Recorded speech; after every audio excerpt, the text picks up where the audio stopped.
bana aklımla.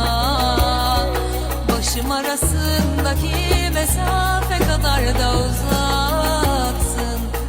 Sen bana haramsın, tövbe tutmaz iflah olmazsın sen asla. Sen benim kanayan yaramsın, kabuk bağlamazsın kanarsın. Kanarım, kanarım, kanarım, ateşlere yürürüm, yanarım, kül olurum savrulup denize, yağmurlara karşı. Yarım oy oy oy, yanarım ben yanarım, ateşlere yürürüm, yanarım, kül olurum savrulup denize, yağmurlara